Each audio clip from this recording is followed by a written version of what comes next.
গেলাম মাগো, তোমার সিজার লাগবে না, আমার আল্লাহ তোমার হেফাজত করব। আল্লাহু আকবার, ইয়া রাসূলুল্লাহ, জিন্দাবাদ জিন্দাবাদ। তুমি যদি রেডি থাকো, তোমারে আল্লাহ টাকা দিছে, পয়সা দিছে, তখন ঠিক না বেশি? ঠিক। যে এক সপ্তাহ পরে আমি যাই মসজিদে, আমার জন্য একটু দোয়া করো। এটা কিরকম কথা? বাইরে আমি 5 সন্তানের বাবা, আমি বাবা অবস্থায় নামাজের মধ্যে ছিলাম। প্রতিটা সন্তানের সময় আল্লাহর কোরআন নিয়ে বসেছিলাম। আজ তার মার অভ্যাস আছে প্রতিদিন ফজরের নামাজের পরে আল্লাহর কালাম পড়ে, কিন্তু একটা সন্তানের জন্য বাড়ি থেকে কোথায় যেতে হয় না।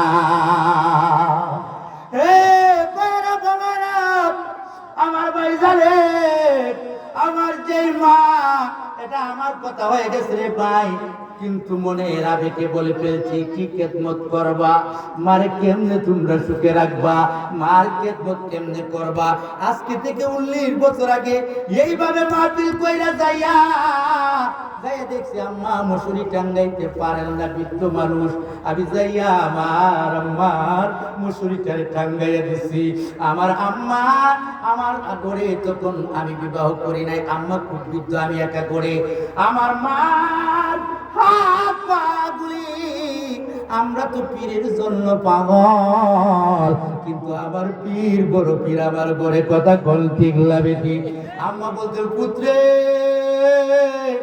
তুই কেন আমার এইরকম করস? আমি বলতাম, আম্মা আল্লাহর নবী বলছেন আপনার পায়ের নিচে আমার জান্নাত। মা দোয়া করতেন, আল্লাহ আমার এই ছেলেটার মক্কা দেখাইও, মদিনা দেখাইও। আমার আল্লাহ কবুল করছে, জোরে কোন সুবহানাল্লাহ।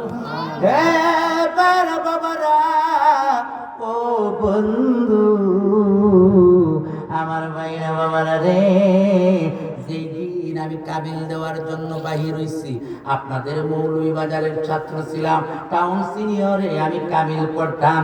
যেই দিন আমি কাবিল পরীক্ষা দেওয়ার জন্য বাইরে হইলাম, আমার বৃদ্ধ মা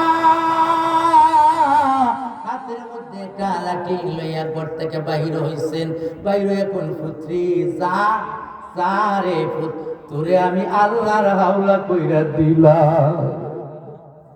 আমি হাঁটতে হাঁটতে হাঁটতে শাস্তাগঞ্জে চলে আসি। একটা বাস আমাকে লিখছে না, আমি দাঁড়াইয়া রয়েছি।